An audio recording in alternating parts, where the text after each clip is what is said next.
சட்ட விழிப்புணர்வு மற்றும் அப்டேட்களுக்கு உடனே சப்ஸ்கிரைப் பண்ணுங்க மதீஸ் லீகல் லென்ஸ். இந்த வீடியோவை மறக்காம உங்க நண்பர்களுக்கு ஷேர் செய்யுங்க.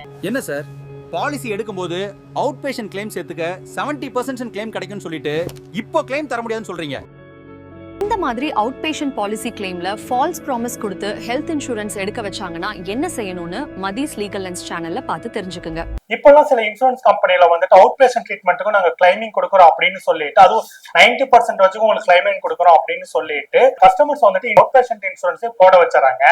அவங்க போட்டதுக்கு அப்புறமேட்டு பாத்தீங்கன்னாக்கா கிளைமிங்க்குன்னு போனாக்கா இல்ல இந்த ட்ரீட்மெண்ட்டுக்கெல்லாம் நாங்க வந்து கிளைமிங் கொடுக்க மாட்டோம், இந்த டாக்டர்கிட்ட நீங்க ட்ரீட்மெண்ட் எடுத்தா கிளைமிங் கொடுக்க மாட்டோம் அப்படின்ற மாதிரி எல்லாம் அந்த கிளைமிங் வந்து ரிஜெக்ட் பண்றாங்க. ஒரு சிலருக்கு கொடுக்குறோம் அப்படின்னு சொன்னாலும் 10,000 பில்லு வந்தாலும் கூட வந்து பார்த்தா வெறும் 750 850 கிளைமிங் கொடுக்குறாங்க. இந்த மாதிரி விஷயத்துல என்ன பண்றது? யாருக்கிட்டயும் நல்லா அடிபட்டிருக்கவங்க வெர்ஷன் மாதிரியே இருக்கு, யாருக்கு அதுன்னு தான் தெரியல. கூட்டத்தில் ஒருவன் ஆக்சுவலி இந்த மாதிரி கிளைம்ஸ் எல்லாம் எப்போ அவங்க ரிஜெக்ட் பண்ணுவாங்க, அது ஸ்பெசிஃபிக்கா நீங்க அவுட் பேஷண்ட்டுக்குன்னு இன்சூரன்ஸ் பே பண்ணிட்டு அவங்களால எப்போ ரிஜெக்ட் பண்ண முடியும் அப்படின்னா, நீங்க பார்த்த அந்த டாக்டர் வந்து அவங்களோட பிளாக் லிஸ்டட் லிஸ்ட்ல இருக்காங்க அப்படின்னா அவங்களால இந்த மாதிரி கிளைம் ரிஜெக்ட் பண்ண சான்சஸ் இருக்கு. பிளஸ் வந்து உங்களுக்கு இயர்லி ஓபிடி, அதாவது அவுட் பேஷண்ட் டிபார்ட்மெண்ட் அப்படின்னு சொல்லிட்டு ஒரு அமௌண்ட் வந்து ஃபிக்ஸ் பண்ணிருப்பாங்க. நீங்க அந்த அமௌண்ட்குள்ள பண்ணிருக்கீங்களா, பாத்திருக்கீங்களா, உங்களுக்கு அந்த இது கவர் ஆகுதா அப்படிங்கிறது மெயின். உங்களுக்கு இயர்லி இவ்வளவுதான் அவுட் பேஷண்ட்டுக்கு ஸ்பெண்ட் பண்ணுவாங்க அப்படிங்கிற மாதிரி நீங்க பாலிசி எடுக்கும் போதே அதை ஸ்பெசிஃபை பண்ணிருப்பாங்க. சோ அப்படி நீங்க ஓபிக்கு ஸ்பெண்ட் பண்ண அமௌண்ட்டும் இந்த இயர்லி அமௌண்ட்டும் டாலி ஆகுதா அப்படிங்கிறது தான் வந்து மெயின் பாயிண்ட். இன்கேஸ் அந்த அமௌண்ட்ல டிஃபரன்சஸ் ஏதாவது இருந்துச்சுன்னா அப்போ உங்களோட கிளைம் ரிஜெக்ட் ஆகிறதுக்கு சான்சஸ் இருக்கு, இல்ல உங்களுக்கு கம்மியா கொடுக்குற சான்சஸ் இருக்கு. ஃபார் எக்ஸாம்பிள், இப்போ நீங்க சொன்ன அக்கௌண்ட்டுக்கே வரனே, உங்களுக்கு இல்ல அந்த மாதிரி இஷ்யூ ஆனவங்க நீங்க கண்டிப்பா கொஸ்டின் கேட்டிருப்பீங்க, எப்படி இவ்வளவு அமௌண்ட் கம்மியா வருதுன்னு. அதுக்கு அவங்க என்ன பதில் சொன்னாங்க? அவங்க வந்து பாத்தீங்கன்னா இந்த ட்ரீட்மெண்ட்டுக்கு அதுக்கான இது இல்லைங்கன்னு சொல்லிதான் அவங்க சொல்றாங்க. நீங்க எடுத்திருக்க இந்த ட்ரீட்மெண்ட்டுக்கு கிளைமிங் வராதுன்றாங்க.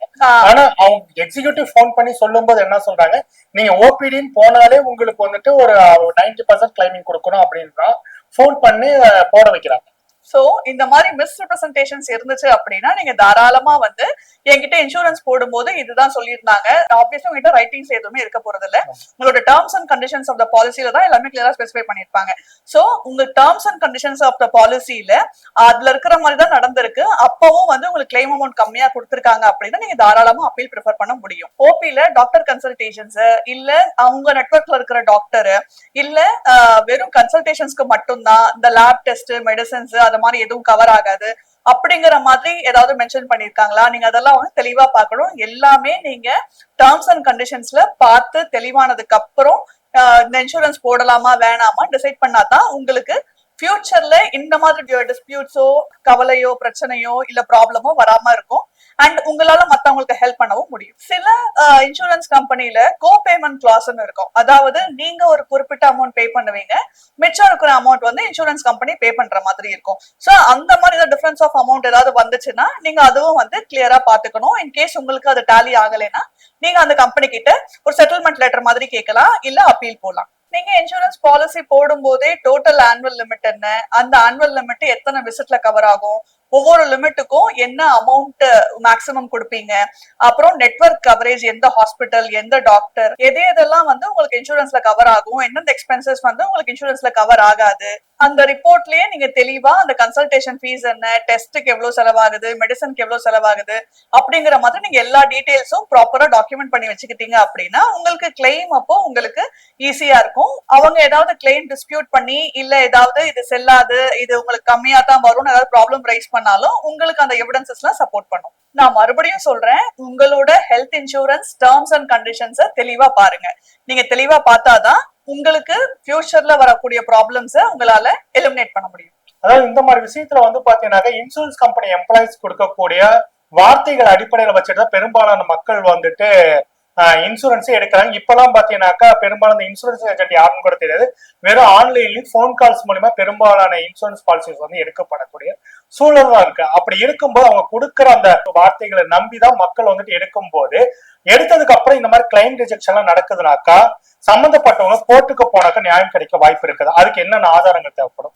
நீ ஏன் சொல்லிட்ட வாய்மொழி வார்த்தைன்னு, வாய்மொழி வார்த்தைக்கு என்ன எவிடன்ஸ் இருக்க முடியும்? உங்களோட ரைட்ஸ் என்ன, அந்த இன்சூரன்ஸோட டேர்ம்ஸ் அண்ட் கண்டிஷன்ஸ் தான். அந்த வாய்மொழி வார்த்தை அந்த டேர்ம்ஸ் அண்ட் கண்டிஷன்ஸ்ல தெளிவா டிஸ்கிரைப் ஆயிருக்கா, ரெண்டும் மேட்ச் ஆகுதா, உங்க ஹெல்த் கண்டிஷனுக்கு அது சூட் ஆகுதா, அது ப்ராப்பரா இருந்தாதான் நீங்க ஃபர்தரா உங்களை காப்பாத்திக்க முடியும். எப்பவுமே அவங்க இப்படிதான் சொன்னாங்க, என்கிட்ட இப்படி ப்ராமிஸ் பண்ணாங்க அப்படிங்கிற வாதம் வந்து உங்களுக்கு எப்பவுமே ஹெல்ப் பண்ணாது.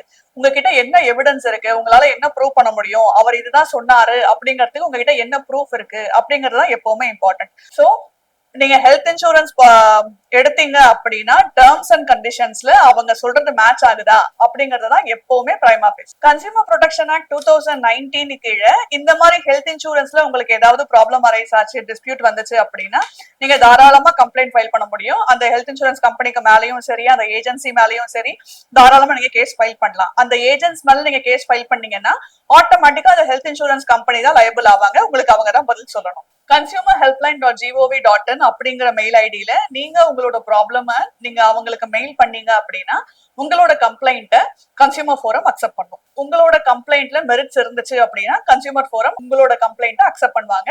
பட் நீங்க அதுக்குண்டான எல்லா டாக்குமெண்ட்ஸையும் சரி, எவிடன்ஸையும் சரி தெளிவா பாத்துக்கணும். அதாவது என்ன, அந்த டாக்டரோட prescription, medical prescription, lab test, medicines, அந்த டாக்டர் ரெஜிஸ்டர்ட் நம்பர், நீங்க எல்லாத்தையுமே வந்து தெளிவா மென்ஷன் பண்ணிருக்கணும்.